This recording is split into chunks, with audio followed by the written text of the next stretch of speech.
are some brazen thieves in our valley who've been stalking our local waterways and making off with their haul in broad daylight. We've been having some issues on our urban lakes with thieves. They're a non-game migratory bird called a cormorant. They're extremely effective in diving underwater and finding many of our trout that we stock in our urban program lakes. The double-crested cormorant is widespread across North America and is the only cormorant that occurs in large numbers inland near freshwater as well as on the coast. Their diet consists primarily of fish which they catch by diving underwater, propelled by their powerful webbed feet. They're often seen floating low in the water, neck and bill raised, or perching upright to dry their outstretched wings. Lately, Chaparral Lake in Scottsdale has become one of their favorite haunts. Of our 21 lakes in the urban program, Chaparral Lake is our worst case scenario. There's an island on this lake that serves as a bit of a sanctuary or refuge, if you will, for the cormorants to perch and to roost in. We have found in excess of 200 birds at any one time on this particular island alone. They tend to stay here overnight. The numbers are great in the morning, and then throughout the day they'll move in and out of this island and up and down the surrounding areas in search of sources of fish. And when one of those sources of fish is a stocking truck loaded with trout, the birds don't have to search very far. The cormorants can feed on anywhere from 1 to 2 trout a day, and when we're talking about anywhere of 100 to 200 birds at a time at this park, you can see that when we stock 300 or 400 rainbow trout, these thieves, I call them shoplifters, can take most of my inventory out of the water and create poor fishing conditions and frustrations for our anglers. So who's doing better? The birds. The birds are doing better. We've actually been monitoring this lake now this last year and then 5 years ago, and interviewed fishermen to get a better feel for how fishing success is and how satisfied and how many people use this park. And we've noticed that in this last year there's fewer people fishing this lake and fewer people that are catching trout out of this lake. And much of that is a result of these cormorants.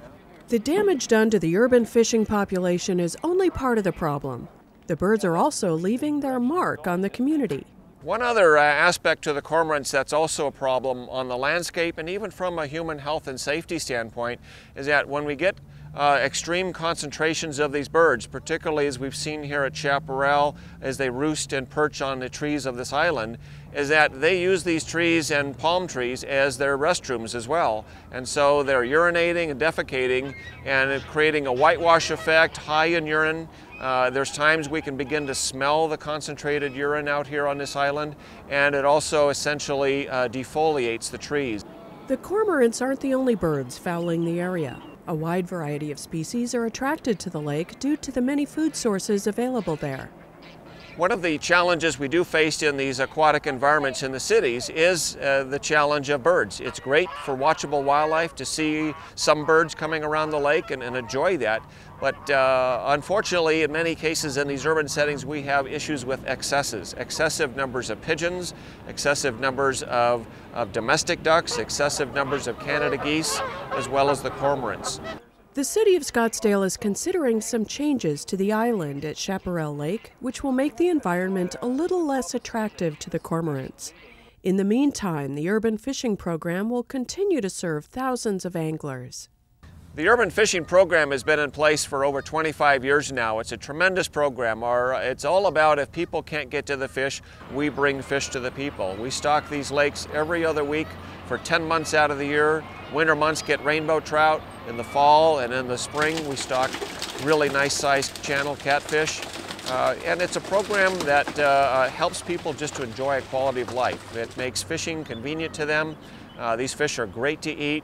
It's a great environment for folks of all ages, abilities, families, the elderly, seniors, first-timers and experienced anglers. The urban program is great for all folks. Richard Cortez of Chandler brought his son to the lake for his first fishing experience after looking up the location online. This is more nearby. You know, this only took 25 minutes compared to like an hour and a half to the closest one we'd have to go to. And since this is our first time fishing, we just thought you know, easier to just come in here and throw it in the lake than a stream going down. Little hiccups here and there, little tangles. You know, it's his first time, so just kind of playing it by ear. Young people represent 25% of the urban program participants. In addition to catching healthy and delicious trout and catfish, anglers benefit socially and psychologically by spending time with friends and family. And despite the current challenges with the cormorants at Chaparral Lake, urban fishing continues to be a fun family activity.